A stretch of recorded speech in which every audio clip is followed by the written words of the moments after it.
We are going to look at LSU now. And, we talked about it last week. There is some unknowns with LSU.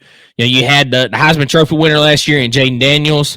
You had Malik Neighbors at wide receiver. I still forgot to go back and look at the other wide receiver that went in the first round.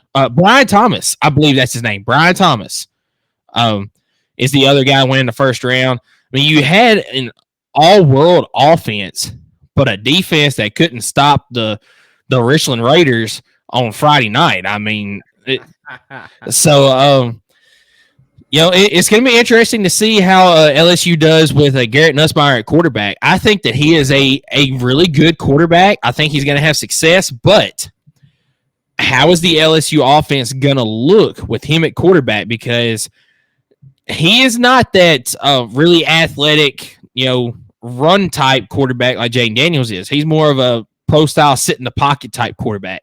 What's that offense going to look like this year? Is the defense going to be improved at all from last season? A lot of unknowns. Never know, man. By the way, is my volume coming through okay? I mean, I'm getting some comments that I'm a little bit turned down, I guess, compared to you.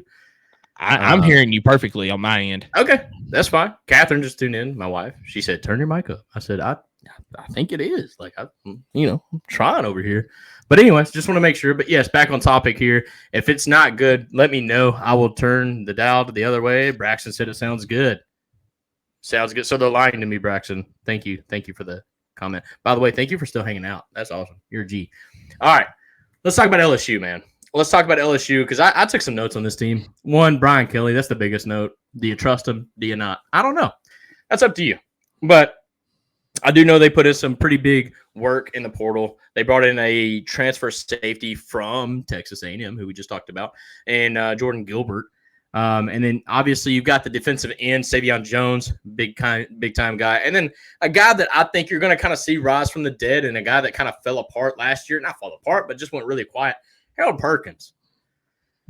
We talk about how bad this defense was, and I think that's because they try to use Harold Perkins in a non-natural way, and I think that really didn't do well for him, and it didn't do well for LSU as well. Thank you for replying to that comment. But during the season, we go a little bit earlier on Sundays, but Harold Perkins is a guy that I want to see kind of get back into that edge rushing role, and not so much like star. I mean, he was almost playing like a defensive back sometimes, and I didn't understand that whatsoever. Hopefully they made those defensive changes. And then let's see. Obviously, you got Garrett Nussmeier, the Gus Bus, whatever. You got Josh Williams, who's the graduate senior running back. And then with LSU, you always want to know who's the number one, like literally number one, and then who's wearing number two on that offense. Wide receivers we're talking about, because those are two. I mean, we think of obviously Justin Jefferson, Jamar Chase type tandem. Malik Neighbors were number 8, but I mean, obviously you're trying to figure out who those guys are. And you got Aaron Anderson and Kyron Lacey. And then they've got a veteran offensive line. You got redshirt juniors, you got seniors at the guards and tackle positions. They do have a redshirt freshman center in DJ Chester. But man, overall, I do think this team, with the schedule they got, it's workable. They could absolutely make some noise this year. Who knows? I'm going to start it off, or do you want to start it off? I know I started off last one, but how do you want to I'll start this one off since you start off with Texas A&M. So, let's do it. Well, my fault. I didn't mean to go through my notes, but yeah, you go for it, brother. Let's talk. You're good, man. I mean, this is just an overview of LSU. I know you mentioned it. This is a very favorable schedule because I mean, you do have Alabama in there, but you get the draw of Oklahoma instead of Texas. You don't see Georgia in there. You do have Ole Miss on the schedule, but you don't see Missouri on here. So I mean, you catch two top teams in the conference, but you also get some of the lower teams in the conference as well. In Florida, Vanderbilt, South Carolina. So it's very favorable. I tell you what, Brian Kelly loves these Sunday night opening week games. You get USC. That game is in Las Vegas on Sunday night. The only game that's going to be played that night. So you don't buy all the Blake Baker hype either. He was severely overrated for us last year. So much talent on that defense that he got too cute in his play calling. That's right. I forgot. Blake Baker went from Missouri to LSU as a defensive coordinator. So thank you, Skeeter, for that right there. Opening weekend against USC on Sunday night in Las Vegas. I'll be watching that one too. Yeah, I mean, it's going to be the only game on. We won't have NFL yet, which I'm not an NFL fan anyway, but that's a different topic.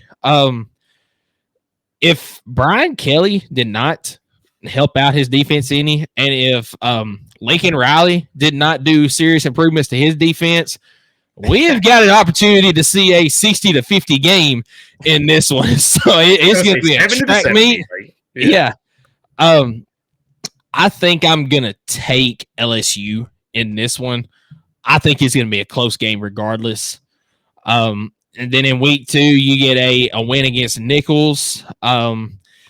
You go to South Carolina to open up your SEC slate. I mentioned it when we did South Carolina. I think LSU rolls into South Carolina and just rolls over them. So starting off 3-0. And how about this, playing both Los Angeles schools in 1 year? Playing USC in Las Vegas to open up the season, bringing in UCLA in week 4. And this is a UCLA team that lost their head coach, Chip Kelly. I was just about to say that. It's a favorable time to play both of those teams because you got one that joined the coaching staff as a coordinator, which is crazy, man. You got a head coach to convert to a coordinator at Ohio State. So definitely the time to play UCLA. Yeah, absolutely. And you got a USC team that I think is going to be decent this year, but you did just lose Caleb Williams to the draft. Went number 1 overall, so I think it's like you mentioned, it's a favorable time. It still went 7-5.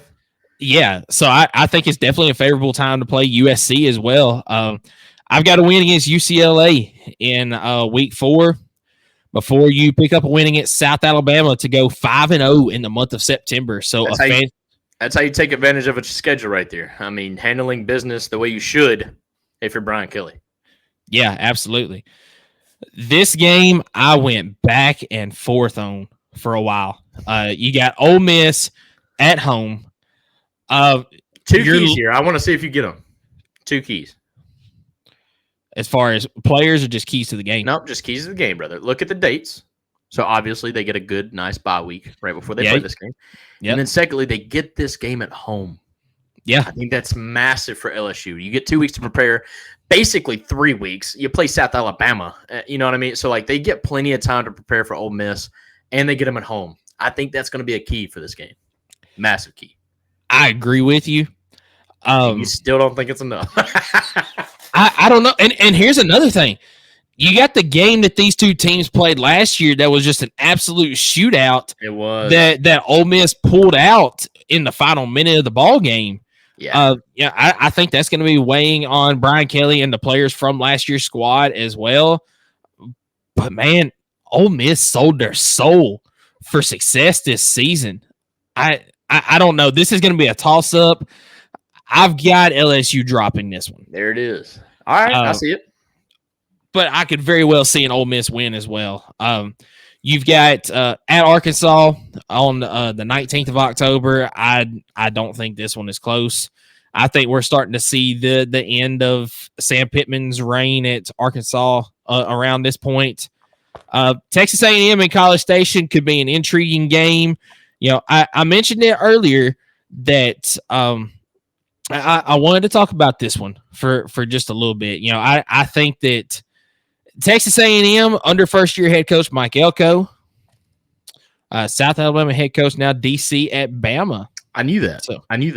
Yeah, and that's a South Alabama team that last year beat Oklahoma State like 31-0 at home. So, I think that could be a really good move for Kalen DeBoer's staff, adding him as a defensive coordinator. Anyway, Texas A&M. Like I said earlier, I think they're going to have a really good defense. I think that Nussmeier on offense is going to have a really good game in this one. And as long as LSU's defense is improved from last year, I just don't know how much Connor Wegman and that Texas A&M offense is going to be able to keep up with LSU. So I think that LSU gets the win in this one. This could be close. It is at College Station. There's a lot going against LSU in this one, but I do think that they get the win. Alabama at home on November the 9th. You get a bye week before you play Bama as well. That's huge as well. But I think that Alabama will take this game as well. Whoa. We got to talk about that. So once again, bye week. Yep. Get them at home. And you're telling me they go 0-2 in those scenarios? It's okay. No, I'm fine with it. I'm just trying to make sure that we're clear on this. We got to take that in consideration. You got Alabama first-year head coach. You get them at home. And you get the bye week. You get another 2 weeks to prepare for that team. I'm just trying to make sure because I feel like that's a big deal for LSU. Yeah, I agree. But, I mean, at this point for me, it's the unknown of LSU that's gonna have me put it to LSU and put it to Alabama as far as getting the win in those games. Yeah, I've got to see LSU do it first before I can go the other way on that one. I understand. All right. Back half of this, or the last 3 games of the schedule here are going to be pretty easy, in my opinion, for LSU. I've got a win against Florida. I've got an easy win against Vanderbilt. And then Oklahoma, I'm not going to say is going to be easy, but I think LSU gets the win to finish off 10-2 solid in this season. That's that's pretty much probably right where they're projected, right? I mean, top 5 in the SEC. And top 5 will be 10-2. Don't get me wrong. There's going to be that many teams probably with that type of record in the SEC this year. Not bad at all. 10-2. Just real quick while we're on it, because we're on your side of the schedule, what do you think their floor and ceiling is this year? I mean, according to your schedule, their ceiling's got to be 11-1, right? Or 12-0. I'm going to go with the floor first.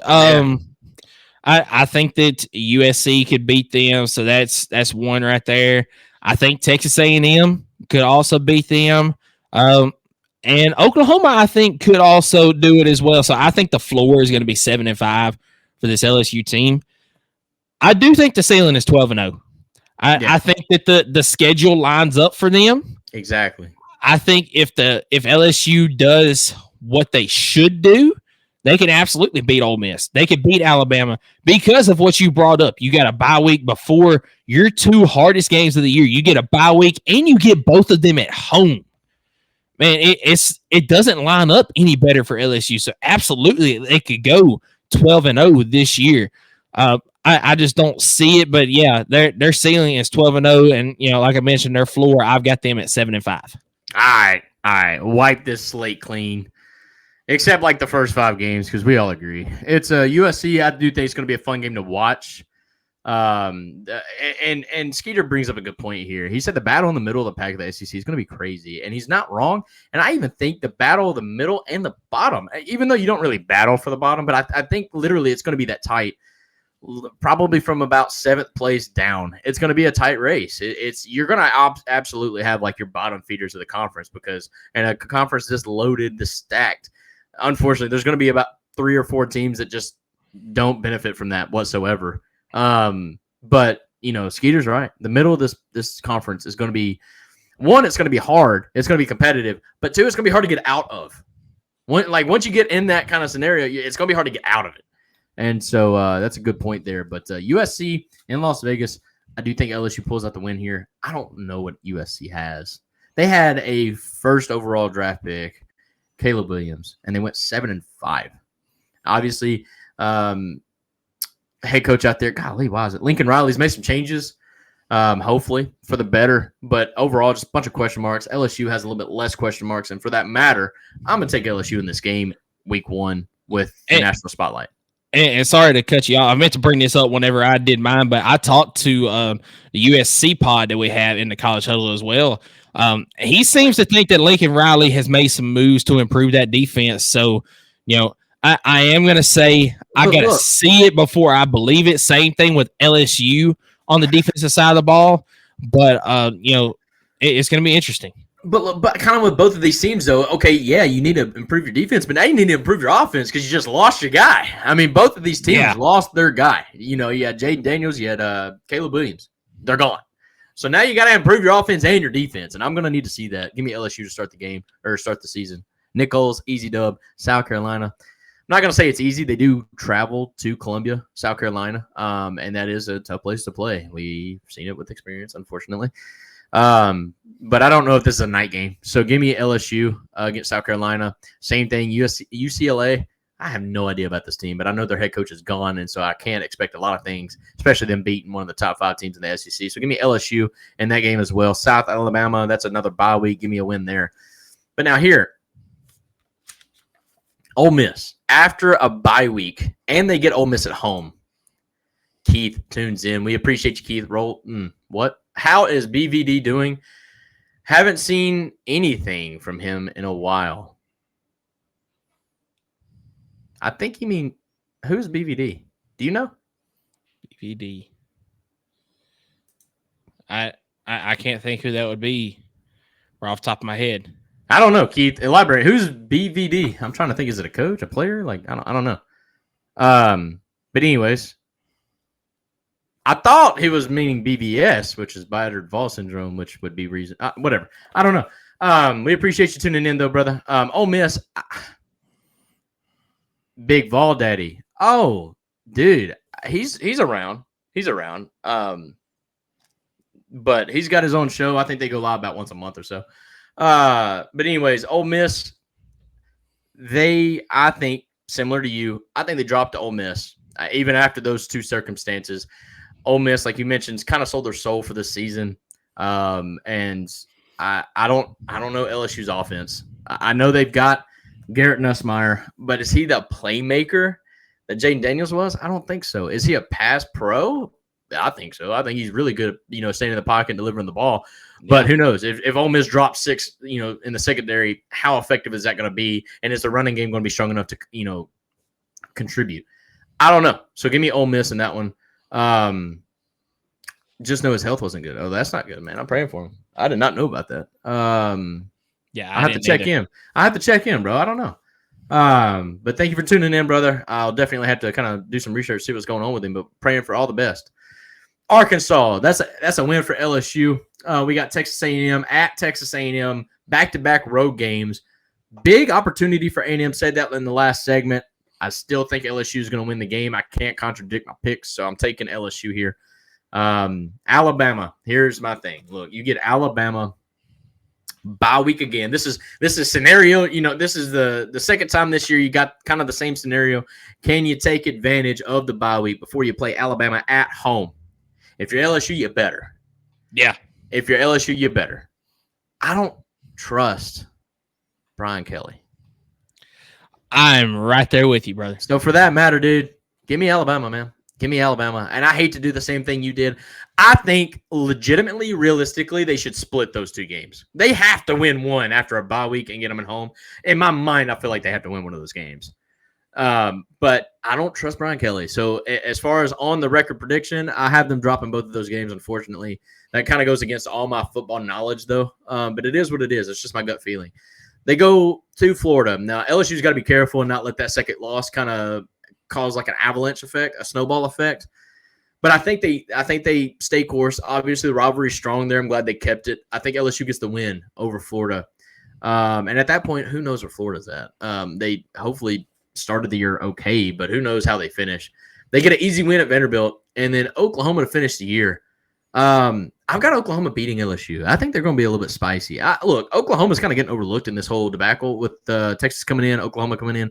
Texas getting all the praise. Oklahoma's like, what? Dude, like we went 10-2 and we beat you on the regular season last year. Like, why are y'all not talking about us? Obviously, Dylan Gabriel left and went to Oregon, which could be a problem. But then again, you got that kid coming in. I can't think of his name off the top of my head. Jackson Arnold. Thank you, Jackson Arnold. He's the real deal, man. So I don't know. I think Oklahoma's got something for them. Last game of the year, who knows? LSU better not overlook them. At the end of the day, I got LSU going 9-3. I think their floor is 8-4. And with that fourth loss coming to maybe USC or A&M. But I think their ceiling is 11-1. I don't trust Brian Kelly to ever go undefeated in the SEC. Will never. So 11-1 is their ceiling, 8-4 is their floor. I got LSU going 9-3. Yeah, that's fair. And I agree with you. I don't think that Brian Kelly will go undefeated. I don't trust him to, but I think that I think 11-1 is a real possibility. And I will say with your scenario here, because of how tough a place it is to play in Death Valley, it's hard enough seeing them lose 2 games at home in one season, let alone 3, man. And you know that could very well happen, but man, that would be brutal if LSU lost 3 games at home this season. But you got to think of it like this: they still technically improve in their record even after losing Jaden Daniels, and that is to me so hard to comprehend. So yeah, take it what you will. 9-3, and they might be right outside that college football, conversation, the playoff conversation. Obviously, you lose to 2 teams that might be in the playoff. But like I said, Brian Kelly, just don't trust him to go undefeated. 11-1, I see it. I definitely see it. But they have to capitalize. To me, that 9 or that 11, that November 9th game. That November 9th game is possibly the most important game on the schedule. They really need to take advantage of that situation. And I'm not saying that Alabama's in a dumpster fire or anything, but it's probably the weakest that Alabama's going to be for the next couple of years. Because obviously DeBoer is going to grow. He's going to be a good coach. Don't get me wrong.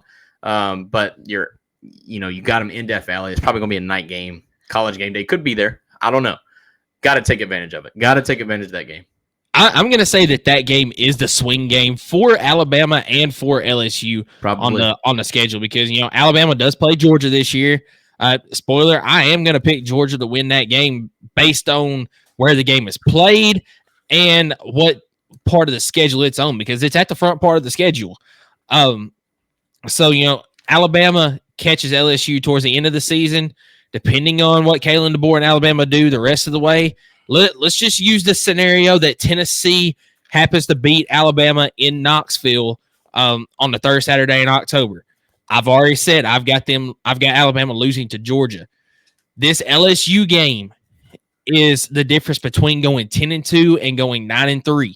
That could be the difference between making the college football playoff and not this season. Yeah, I think it's a huge swing game. And we talked about Brian Kelly several weeks back in our show before we started the predictions. We talked about Brian Kelly being on a weird seat, not a hot seat, but I wouldn't say a ice cold seat. I think he's on a weird seat. If you see Brian Kelly go 8-4 this year, that seat warms up pretty quick. Mm-hmm. And I think if he goes 9-3, it kind of just stays there. Like, is he really the guy? Why can't he win the big game? Obviously, he beat Alabama, and he took LSU to the SEC West champion. He went to the SEC championship, won the West, but even in that same year he still lost out. 4. Yeah, I was going to say he still lost 4 games, and Tennessee routed them at their home field. So, haven't seen a great complete season from LSU so far under Brian Kelly, even when he had the offensive weapon in Jaden Daniels. How can he learn to adapt without having him to cover some of those mistakes on the offense? I don't know. I think that's a great question and something I'll be looking forward to watching as the season progresses for LSU. But I do think they get a great start to the season. Yeah, absolutely. And I'm going to kind of contradict one thing that you said. I think if they go 9-3 instead of it staying at that same level, I think that seat warms up just a little bit more. Based on the schedule this year. Yeah. It's a favorable schedule. Got a favorable. Yep. And especially getting 2 of your 3 biggest opponents after the bye week and getting them both at home, you have to split that. I know we both predicted them to lose both of them, but you have to split it, in my opinion. If you want to see growth or if you want to see a college football playoff contender in LSU, you have to split those games. Yeah.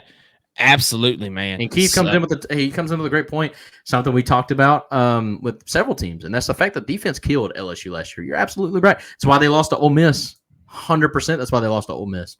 And if they don't lose to Ole Miss, who knows? Maybe they're the representative in the West. I don't know what that kind of snowball effect is, But anyways, yes, you're absolutely right. Thank you for staying tuned in, brother. We appreciate you.